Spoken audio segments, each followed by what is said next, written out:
नमस्कार, स्वागत है आप सभी का हमारे न्यूज़ 18 के डिजिटल प्लेटफॉर्म पर। मैं हूं आपके साथ आपकी होस्ट चित्रा शर्मा। सुबह से आप न्यूज़ चैनल पर देख ही रहे होंगे और अभी तक जैसे कि हम भी आपको अपडेट दे चुके हैं। कपल जो कि शिलोंग जाता है, वहां से पति की लाश घर लौटती है, लेकिन पत्नी लापता। 17 दिन हो गए। सड़कों पर लोग गुहार लगा रहे थे, वी वांट जस्टिस के नारे, घरों के बाहर पोस्टर लगा दिए गए। ज्योतिषी कई बात कह चुके। मध्य प्रदेश की पुलिस हो, शिलोंग की पुलिस हो, हर जगह पर तलाश सर्चिंग ऑपरेशन थी। ये तक कयास लगा दिए गए थे कि जो पत्नी है वो ह्यूमन ट्रैफिकिंग की शिकार हो गई है। 17 दिन बाद ये नाम आप जानते हैं, राजा रघुवंशी, सोनम रघुवंशी। इंदौर से गए ये कपल, मध्य प्रदेश के बिजनेसमैन राजा रघुवंशी 29 वर्षीय। आज 17 दिन बाद पत्नी उत्तर प्रदेश के गाजीपुर से बरामद हुई, हिरासत में ली गई, फिर सोनम को गिरफ्तार कर लिया गया। इस पूरे मुद्दे पर चर्चा करेंगे। मेरे साथ मेरे कुलीग भी मौजूद हैं और अंकुर त्यागी, उनसे भी बातचीत करेंगे। उनकी क्या राय है और वो क्या समझते हैं, वो कितनी जानकारी रखते हैं, वो भी आप तक अपने ओपिनियंस पहुंचाएंगे ताकि आप लोगों के जो सवाल हैं उनके जवाब हम दे सकें। नमस्कार and very welcome sir. Digital हमारा प्लेटफॉर्म है और हम ऐसे पॉडकास्ट करते रहते हैं। सर, ये बहुत बड़ा मामला बन गया है देश में, जहां देखो वहां पर यही बातचीत हो रही थी और यही चर्चा चल रही थी कि आखिर सोनम कहाँ है। लापता सोनम गई तो गई कहाँ? बांग्लादेश तक कनेक्शन जुड़ गए। कितने इसमें संभावनाएं, कितने इसमें जो है लोगों के डाउट्स थे, पर अब मिली है गाजीपुर से और इसमें कई बड़े खुलासे हुए हैं कि सोनम ने ही सुपारी दी। इसमें कई बड़े एंगल भी निकल के सामने आ रहे हैं, उस पर आएंगे। लेकिन सर, सबसे पहले आपकी ओपिनियन जानना चाहेंगे इसमें कि आखिरकार 17 दिन सोनम उत्तर प्रदेश पहुंची तो कैसे पहुंची? 17 दिन वो थी कहाँ? क्या सोनम ही इसके पीछे है? क्या सोनम ने ही सुपारी देकर इसकी हत्या करवाई थी? क्योंकि घर वाले तो मानने से तैयार नहीं है कि सोनम ने हत्या की है। देखिए, सबसे पहले तो हम आपको अपडेट दे देते हैं। अपडेट ये है कि सोनम को गाजीपुर में उनको हिरासत में लिया गया है। उन्होंने खुद एक ढाबे पे पहुंची। ढाबे पे पहुंचने के बाद उन्होंने अपने भाई से बात की वीडियो कॉल पे, किसी के मोबाइल से, और वीडियो कॉल करने के बाद फिर उनके भाई ने किसी को जो उनके गाजीपुर में जानने वाले थे उनको भेजा उसके पास। फिर उन्होंने पुलिस के सामने थाने में जाके अपना सरेंडर किया। अब सवाल ये है, जो थ्योरी सामने आ रही है, बहुत सारी अलग अलग थ्योरी हैं। एक थ्योरी ये सामने आ रही है कि सोनम ने ही हत्या कराई है। हालांकि उसका परिवार, सोनम के पिता ने न्यूज़ 18 के साथ बातचीत करते हुए कहा है कि मेरी बेटी ऐसा नहीं कर सकती। लेकिन जो खबरें हैं, सूत्रों के हवाले से जो खबरें हैं, उनमें ये है कि 3 व्यक्ति हैं, चौथा व्यक्ति फरार है। उन 4 व्यक्तियों ने कहीं ना कहीं ये साजिश रची जो सोनम के साथ थे। एक का नाम राज कुशवाहा बताया जा रहा है, जो मुख्य मास्टरमाइंड बताया जा रहा है, और शायद हो भी सकता है कि वो उनके प्रेमी हों, पूर्व प्रेमी हों, ऐसा भी हो सकता है। नहीं सर, माफ़ी चाहूँगी, आपको कर रही हूँ। ये सामने आ रही है जानकारी, जिस तरीके से पुलिस जानकारी हमें दे रही है, मेघालय के डीजीपी ने जानकारी दी है गिरफ्तारी के बाद से तमाम, कि प्रेम प्रसंग का ये मामला है। राज कुशवाहा और जैसे कि विपिन जो है राजा रघुवंशी के बयान, उन्होंने कहा कि वो उनके ऑफिस में काम करते थे और उनका नाम पहले सुना है। जी सर। तो ये भी थ्योरी है कि क्या पता वो हो। दूसरी थ्योरी ये है कि जो 10:30 बजे एक प्रेस कॉन्फ्रेंस होगी मेघालय पुलिस की तरफ से जी।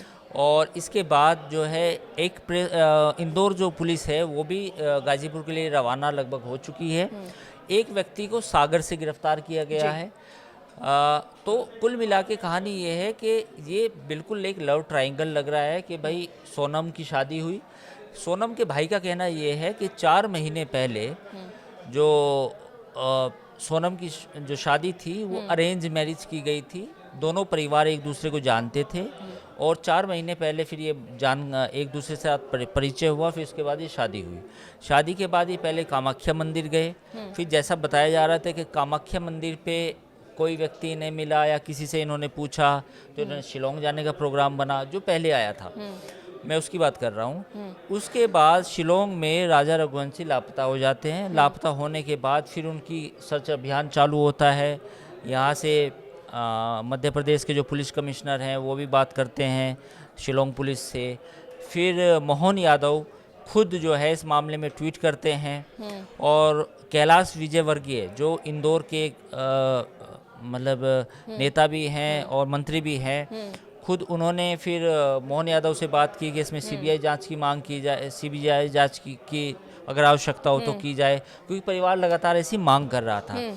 लेकिन ड्रामेटिकली आज सुबह 7 बजे, 7:15 बजे जब ये खबर आई कि सोनम जिंदा है, और सोनम एक गाजीपुर में एक ढाबे के पास पहुंची और फिर उसके बाद वो पुलिस थाने पहुंची, तो उसके बाद फिर ये पूरी कहानी निकल के सामने आई है कि ये मामला कुछ और है जैसा माना जा रहा था। हालांकि पूरी तौर पर अगर हम देखें तो 10:30 बजे थोड़ा सा और जानकारी मिलेगी, और फिर कुछ उसके बाद जो पुलिस की प्रेस कॉन्फ्रेंस होगी उसमें कुछ जानकारी निकल के सामने आएगी। बिल्कुल। एक और जानकारी दर्शकों को देती हूँ और एक सवाल आपसे और करना चाहूंगी मैं। जिस ढाबे में गाजीपुर में सोनम पहुंची उस पर ये बड़ी जानकारी सामने आई है। उसके मालिक ने बताया है ढाबे के कि सोनम पैदल चलकर ढाबे तक आई थी, और सोनम रघुवंशी नंदगंज के काशी चाय जायका पर, ये है वो ढाबे का नाम जहां पर वो पहुंची, और रात में करीब 1 बजे पहुंची थी। रात में करीब 1 बजे पहुंची थी। सर, ये भी बताया जा रहा है कि परिवार वाले, आशंका है कि परिवार वाले कांटेक्ट में ऑलरेडी थे सोनम के। किडनैपिंग का ये सब ढोंग रचा गया, क्योंकि परिवार से जब कांटेक्ट किया सोनम ने तो पुलिस ने ट्रेस किया परिवार के फ़ोन को। वीडियो कॉल जब गोविंद को किया गया, तो क्या ये पॉसिबिलिटीज़ है कि परिवार, क्योंकि पहले से भी दावे किए जा रहे थे सोनम के घर से कि सोनम जिंदा है। नहीं, बिल्कुल ऐसा। देखिए, मेघालय पुलिस पे या शिलोंग पुलिस पे लगातार आरोप लगते रहे, गोविंद लगाते रहे, उनके राजा के भाई लगाते रहे, लेकिन मुझे लगता है कि पुलिस अपना काम कर रही थी। पुलिस को कहीं ना कहीं बैक चैनल, कहीं ना कहीं जितने भी कॉल नंबर्स थे उनके पास, चाहे वो सोनम के भाई का हो, चाहे सोनम के परिवार का हो, राजा के भाई का हो, राजा के परिवार का हो, मुझे लगता है कि सब सर्विलांस पे हो सकते हैं, या उनकी कॉल डिटेल्स उनको देख रहे थे कौन किससे बात कर रहा है। क्योंकि सबसे बड़ा जो, जब भी हम किसी इस तरह की वारदात को ट्रैक करते हैं, मतलब पुलिस जो करती है, तो जो इलेक्ट्रॉनिक सर्विलांस होता है उस पर ही यकीन किया जाता है, यानी कि वही सबसे बड़ा प्रूफ होता है। यानी कि अगर हमारे पास 10 जनों के फ़ोन हैं तो उन 10 जनों की कॉल डिटेल्स चेक की जाएंगी, कौन फ़ोन कर रहा है, सब अपडेट्स रहता है, रियल टाइम में वो चेक करते रहते हैं कौन किससे बात कर रहा है, कौन किससे बात नहीं कर रहा, किसका नंबर क्या है। तो मुझे लगता है कि इलेक्ट्रॉनिक सर्विलांस की मदद से ही इस पूरे हत्याकांड का खुलासा होने वाला है।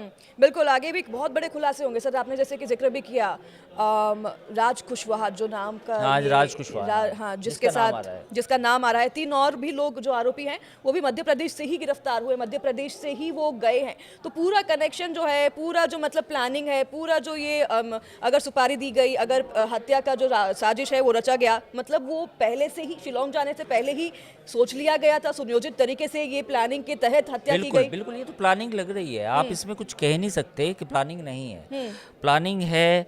और अगर जब ये मामला खुलासा होगा तो सब चीज़ें सामने आ जाएंगी, दूध का दूध, पानी का पानी। लेकिन सबसे बड़ी बात तो ये भी थी कि शिलोंग पुलिस पे आरोप लगे, और जिस तरह से वो पूरे इलाके को ये कहा गया कि यहाँ पे तो कोई सेफ नहीं है, टूरिस्ट। और एक हम आपको बताएंगे कि न्यूज़ 18 के साथ एक गाइड ने बात की थी, जो बाइट हमने चलाई थी अपने चैनल पे भी, जिसमें उस गाइड का कहना ये था कि हमें बहुत दुख है इस चीज़ का कि हमारा पूरा इलाका बदनाम हो गया इस हत्याकांड के बाद, और ऐसा यहाँ पे नहीं है। शिलोंग में ऐसा नहीं है कि लोग कुछ ऐसे हैं कि आपके साथ अच्छा व्यवहार नहीं करते, या आप घूमने जाए तो आपको लूट लेंगे, और ऐसी ऐसी कहानियाँ वहाँ से बन के आई कि पूरे लुटेरे यहाँ पे रहते हैं, इन पहाड़ियों में लुटेरे हैं जो आपको उठा के ले जाएंगे, और बांग्लादेश 50 किलोमीटर दूर बांग्लादेश बॉर्डर है। तो गाइड ने कहा कि इस बात का उन्हें दुख है। वो वहीं खासी जिले के थे। तो अब अगर इस हत्याकांड का खुलासा होता है, और जिस तरह से हो रहा है कि ये मध्य प्रदेश के जो ये 4-5 लोग थे, ये आपस में ही शामिल थे, तो कहीं ना कहीं फिर सवाल ये भी उठता है कि खाम का जो शिलोंग नॉर्थ ईस्ट में के जो लोग हैं, या जो उस इलाके के लोग हैं, वो खाम का बदनाम हुए। उनका कोई रोल ही नहीं था। ये तो पूरी कहानी यहाँ से हुई थी। और ये जो टूरिज्म जो उनका हिट हुआ होगा, जो भी उनका पर्यटन हिट हुआ होगा, वो भी बड़ा सवाल है कि उन लोगों का जिम्मेदार कौन, उनका जिम्मेदार कौन है। आपने खाम का बदनाम कर दिया कि जो खासी जिले के लोग हैं वो ऐसे हैं, फलाने हैं, और वहाँ पे तो कोई टूरिस्ट जाएगा तो किसी का दुर्व्यवहार हो जाएगा, शिलोंग पुलिस मदद नहीं कर रही, इस तरह से तमाम आरोप लगे। जी, काफ़ी गंभीर आरोप। और अभी लोग भी कह रहे हैं मेघालय से कि हमसे माफ़ी मांगी जाए, जिस तरह से हम पे आरोप लगाए गए। बिल्कुल। और मुझे लगता है कि ये गलत था, ये जल्दबाजी भी थी कि आपने पूरे इलाके को, एक पूरे शिलोंग का जो भी आसपास का इलाका है वो, जहाँ पे टूरिस्ट घूमने जाते हैं, आपने खामखा उसको एक एक बैड नेम दे दिया, जी, है ना, जिससे काफी असर पड़ता है टूरिज्म पर भी, टूरिज्म बहुत पे भी ज्यादा। और जी, लोगों पे भी। स्थानीय जी, लोगों को लगता है कि हम जी, ऐसे नहीं है, जी। हमारे इलाके में अगर कोई घटना हो रही है तो उसको ऐसे जोड़ दिया जबकि जाता है। लोकल लोगों ने बहुत मदद की है। अगर हम देखें इस पूरे घटनाक्रम में लोकल लोगों ने पुलिस की बहुत मदद की है, परिवार लोगों की बहुत मदद की है पूरे जांच पड़ताल में। देखिए वो टेरेन ऐसा है, काफ़ी लोगों को समझ में नहीं आएगा। जिस टेरेन में वो ढूंढने की कोशिश की गई वो हाईली डेंसली प्लांटेड है, मतलब प्लांटेशन वहाँ पे इतनी घना जंगल है कि अगर कोई सामने 2 फुट 4 फुट की दूरी पे भी कोई चीज़ होगी वो नहीं दिखाई देगी। बिल्कुल। तो ऐसे डेंस फॉरेस्ट में रेस्क्यू ऑपरेशन और कराना, ऊपर से बारिश इतनी और फिर तेज। बारिश वो चेरापूंजी से सटा हुआ इलाका है। वो जो पूरा इलाका है वो चेरापूंजी के पास में है। मैं अपने दर्शकों को बताना चाहूँगा, काफ़ी लोगों को मालूम भी है कि चेरापूंजी में सबसे ज़्यादा बारिश होती है। जी, तो खासी ईस्ट खासी डिस्ट्रिक्ट और चेरापूंजी जहाँ ये पूरी घटना हुई वो पूरे इलाके में लगभग रोज़ बारिश होती है। ऐसे इलाके में रेस्क्यू ऑपरेशन करना, फिर लोगों को जी। ढूंढना इतना आसान काम नहीं है। जी, हालांकि फिर भी शव को ढूंढ निकाला जो कि डीकम्पोज हो चुका था, पूरी तरीके से सड़ गल चुका था राजा का, और शिनाख्त भी उसकी की गई। अब मैं एक आखिरी सवाल पूछना चाहूंगी सर आपसे, कार्रवाई अब किस तरीके से आगे होगी, क्योंकि मेघालय पुलिस को सौंप दी जाएंगी सोनम, और ये जो मध्य प्रदेश के से 3 लोग गए हैं, तो मध्य प्रदेश की पुलिस की कितनी भूमिका रहेगी इसमें? क्या मध्य प्रदेश की पुलिस जो है कार्रवाई करेगी? अब मेघालय में सौंपने के बाद सोनम को किस तरह की आगे की कार्रवाई की जाएगी? देखिए इसमें 2-3 चीज़ें हैं। इसमें 2 राज्यों की पुलिस और इन्वॉल्व होगी, चूंकि अभी वो गाजीपुर में है तो यूपी पुलिस के अंडर में है। अब एमपी की पुलिस और शिलोंग की पुलिस दोनों इस मामले में अलग अलग अपनी जांच शुरू करेंगी। घटना जहां हुई है यानी कि शिलोंग में हुई है, तो ये जो जांच है, मेन जांच है, प्राइमरी जांच है, वो शिलोंग पुलिस करेगी।